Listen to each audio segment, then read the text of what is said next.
Her name was Patches. She was a brown and white tabby with a wide, open face and eyes that seemed to carry more questions than a cat should reasonably hold. She had a habit that the shelter workers noticed almost immediately, a tendency to open her mouth when she wanted something. Not quite a meow, not quite a cry, but something closer to a word. Like she had been practicing the same sentence for years and still hadn't found anyone willing to hear it to Lund.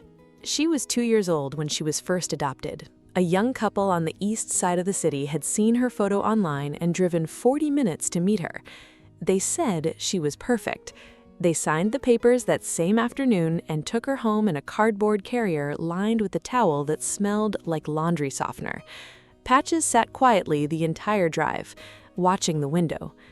She was back at the shelter 11 weeks later.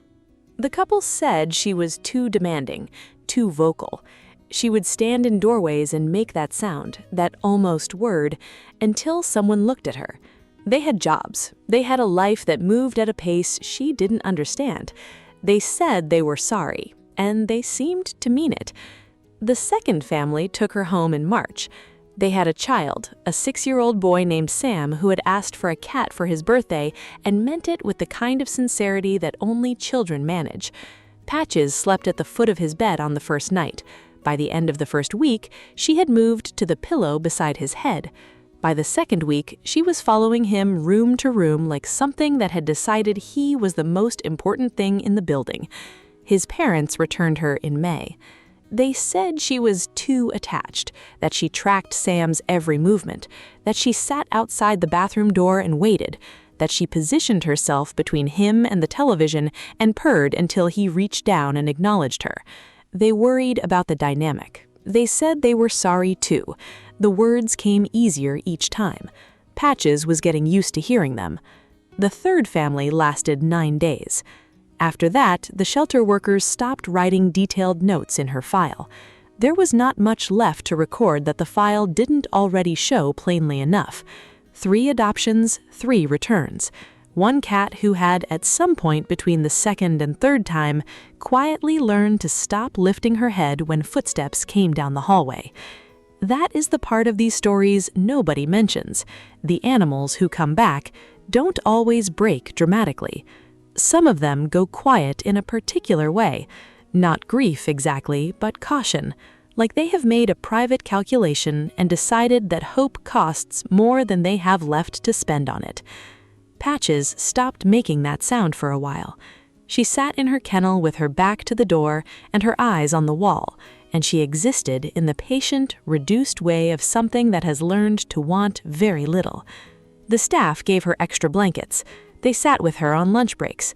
They spoke to her in the soft voices people use when they know words are not enough but cannot think of anything better to offer. She accepted all of it without turning around. It was simply not enough, and they knew it, and they kept coming back anyway, every single day, because sometimes that is truly all you can ever do. Elena was 44 years old and had not planned on going to the shelter that afternoon. She had planned to go to the grocery store, which was 3 blocks from her apartment and not on the same side of the city as the shelter at all. But she had driven past the shelter once 4 months ago on the way to something she no longer remembered, and the sign had stayed with her the way certain things do, not urgently, just sitting at the edge of her thoughts like a word she couldn't quite place. She had been living alone for 2 years, not miserably, she told herself, just quietly. She parked in the lot and told herself she was only looking, that she traveled too much for work, that her apartment was too small, that there were a dozen reasonable explanations for why this was not the right time, and all of them were true, and none of them moved her feet back towards the car. She walked through the main room first. A pair of kittens tumbled over each other in their enclosure. A gray cat watched her from a high shelf with the calm authority of something that had already decided it was the most important creature in the building. She smiled at each of them and kept walking. She was not sure why she went to the back. The back corridor was quieter. Fewer people came this far. The overhead light had a flicker in it, slow and persistent, and it gave the whole hallway a certain quality. the feeling of a room that couldn't decide what it was or who it was for. She almost turned around twice. She stopped outside Kennel 7. The cat inside had her back to the door, brown and white, short-haired, sitting very still in the center of her space, like something that had stopped expecting the door to matter. Not hostile, not afraid, just carefully, quietly elsewhere.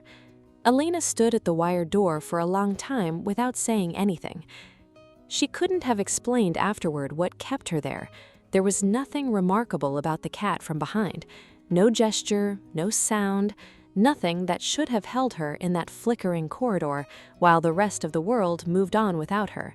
But the particular stillness of those shoulders, the specific quality of that practiced waiting quiet, reminded Elena of something she recognized from somewhere she didn't want to name out loud.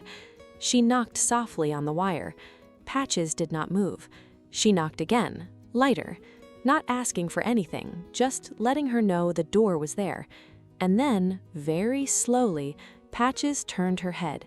She looked at Elena the way she had not looked at anyone in months, directly, without the careful distance she had learned to keep between herself and the footsteps in the hallway. Her mouth opened, that sound, that almost word, and then closed again, like she was deciding something, like she was weighing whether this time was worth the effort of trying. Elena felt something loosen in her chest that had been knotted there for longer than she wanted to admit. "Hi," she said. It was a very small word. It was the right one.